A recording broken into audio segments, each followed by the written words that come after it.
Olá, que a paz esteja no seu coração. Sou eu, o Padre Roger Araújo, com você no nosso programa A Bíblia no Meu Dia a Dia. A palavra de Deus que nos ilumina, a palavra de Deus que nos direciona, a palavra de Deus que traz paz e ternura ao nosso coração. Nos coloquemos na presença do Senhor, nosso Deus, pedindo sua luz, pedindo seu Espírito, que Ele esteja nos guiando, nos orientando, para que em tudo possamos viver a vontade do Senhor. Senhor, eis-me aqui, sou teu servo, Senhor. Ensina-me a viver a tua vontade, ensina-me a fazer a tua vontade, ensina-me a caminhar na luz, Senhor, na luz da tua palavra que faz nova todas as coisas, a tua palavra que direciona a minha vida, a palavra que dá sentido à minha vida. O que eu imploro, a tua graça, é a tua bênção e a tua proteção. Em nome do Pai, e do Filho e do Espírito Santo. Amém.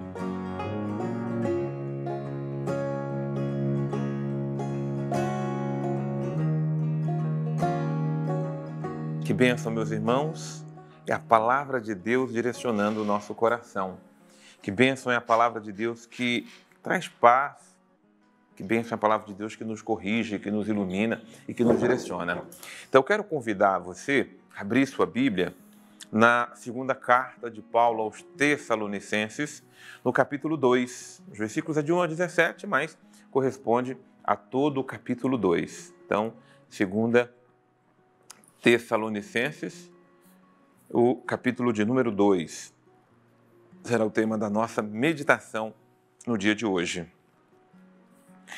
Nós vos pedimos, irmãos, quanto à vinda de nosso Senhor Jesus Cristo, a nossa reunião junto dele, que não vos deixeis confundir a mente assim tão depressa, nem vos alarmeis com alguma inspiração ou discurso ou carta atribuída a nós, como se o dia do Senhor já estivesse chegado. Que ninguém vos iluda de modo nenhum. Primeiro, deve vir a apostasia, e se revelará o iníquo, o filho da perdição, o adversário, o qual se eleva sobre todo aquele que se chama Deus e que recebe adoração a ponto de se assentar no santuário de Deus, exibindo-se como se fosse Deus. Veja, então, a primeira coisa é obedecer essa ordem de Deus que nos é dada no versículo 2 e no versículo 3. Né? Lembrando que a temática de todo esse capítulo 2 é a parousia. Paulo já começou a falar no capítulo anterior, no primeiro, sobre o dia do Senhor, o dia da vinda do Senhor, mas agora de uma forma mais explícita, ele trata esse tema da parousia, que é a vinda definitiva, a segunda vinda, ou a vinda gloriosa do Senhor. Faz parte da nossa fé, é um dos elementos importantes e fundamentais da nossa fé. Nós, quando professamos o credo, nós cremos na ressurreição de Cristo, acreditamos que Ele subiu aos céus, está sentado à direita do Pai, de onde há de vir para julgar os vivos e os mortos. Então, quando nos referimos à parousia, nós nos referimos a essa volta, essa vinda. A primeira vinda, Ele veio na carne, no ventre de Maria.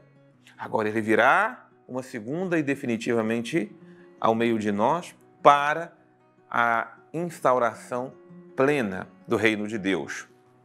Agora, há muitas confusões a esse respeito. Precisa ser dito isto. Na literatura cristã, na visão de muitas filosofias, pregações cristãs, a respeito desse tema da vinda de Jesus.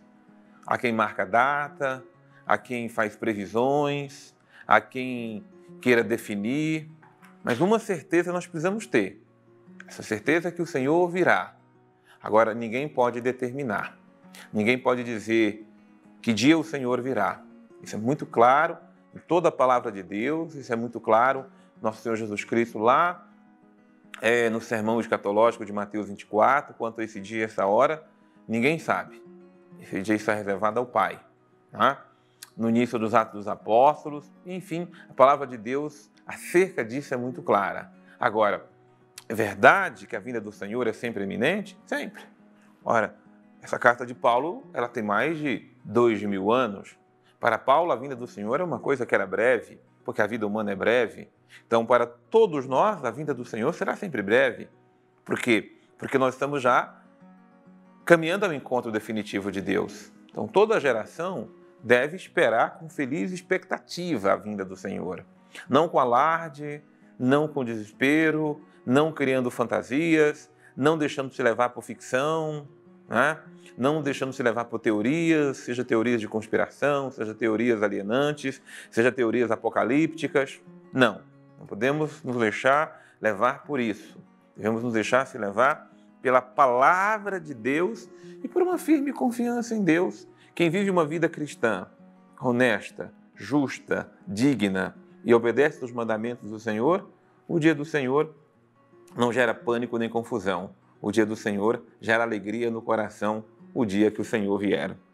Mas é importante isso, olha, que ninguém vos engane com alarmes ou até com inspirações, com discursos, né?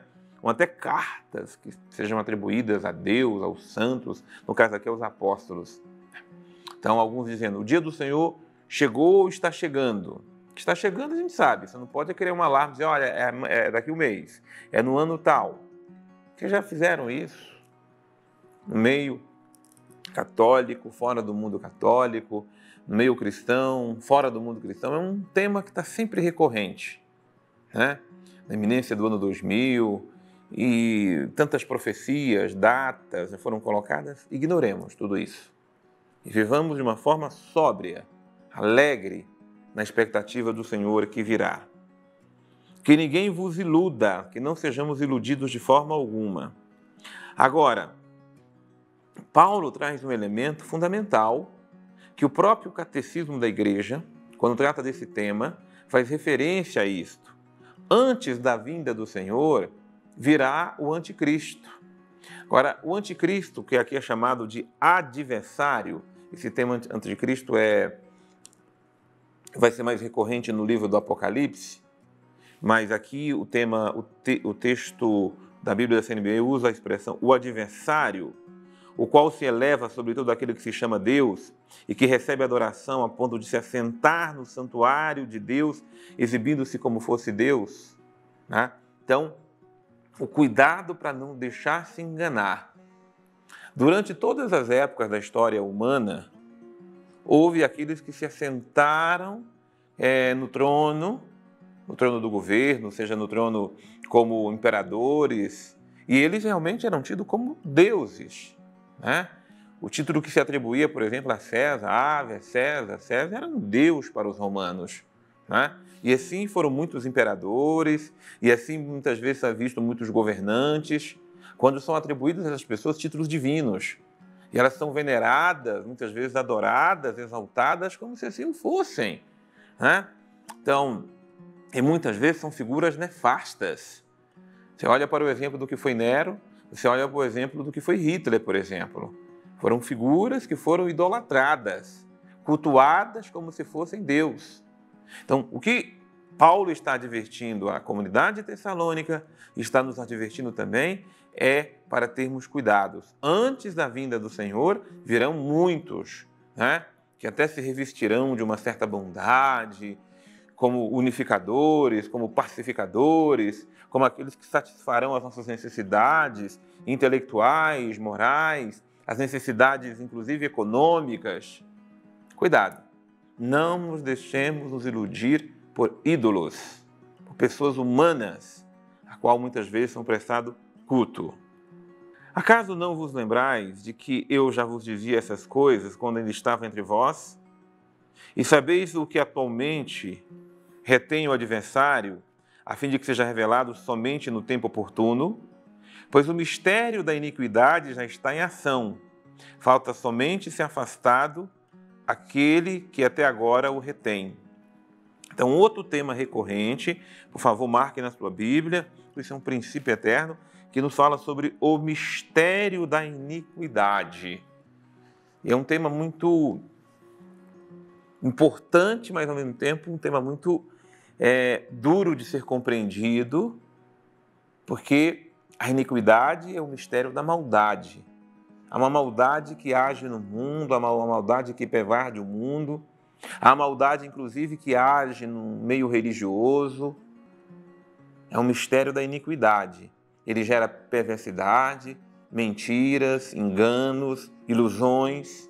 O Catecismo da Igreja Católica também faz uma referência muito forte a esse mistério da iniquidade, porque o mistério da iniquidade ele trabalha com a ilusão, ele confunde mente e coração, e ele já estava agindo na época de Paulo. Você imagina como é que ele está agindo hoje, esse mistério, né?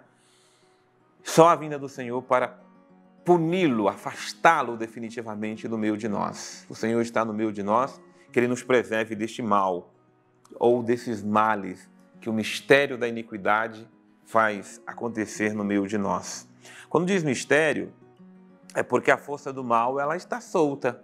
Ela não é maior do que Deus, ela não se compara a Deus, mas ela atrai, ela atrai, ela alicia, ela convence, ela puxa, ela arrasta. Infelizmente, ela tem muitos seguidores. Então, será revelado o iníquo. O mistério da iniquidade, com certeza, é dirigido pelo aquele que é o iníquo. O Senhor Jesus destruirá com o sopro de sua boca e o aniquilará com a manifestação da sua vinda. Ora, a vinda do iníquo se dará pela ação de Satanás, com toda espécie de milagres, sinais, prodígios enganadores, com toda a sedução da iniquidade para os que perecem por não terem acolhido o amor da verdade que os teria salvo.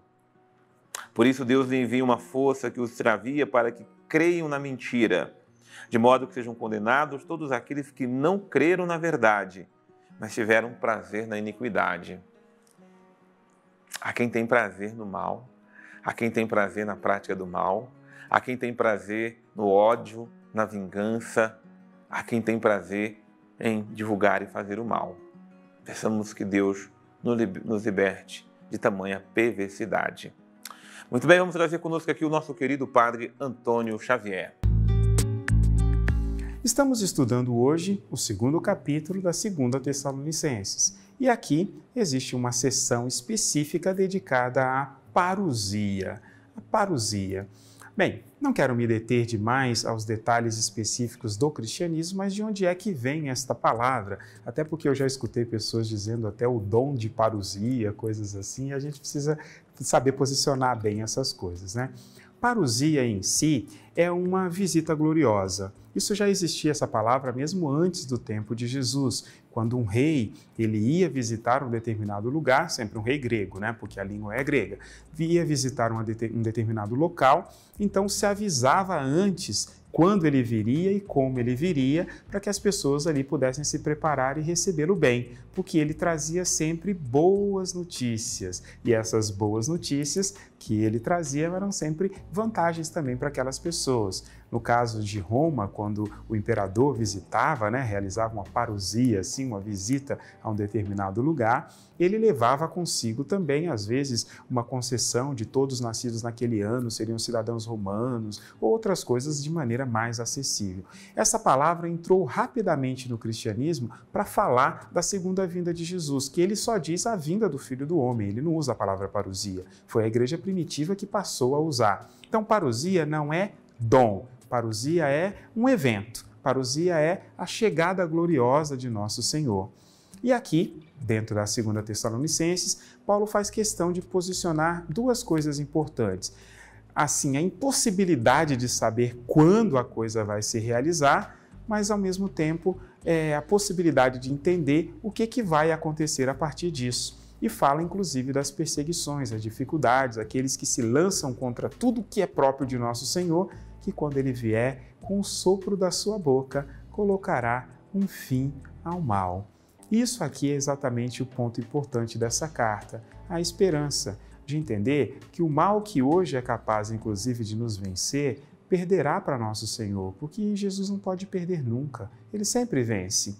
Mas no exato momento, ele combate através de nós que somos limitados e por isso, às vezes nós perdemos. Às vezes nós, infelizmente, somos lançados no chão, né? Quem nunca passou pela vergonha, às vezes até de ter que se confessar várias vezes pela mesma coisa, a mesma besteira que fez ali e que saia decidido e que depois até suas próprias fraquezas fazem com que venha errar de novo.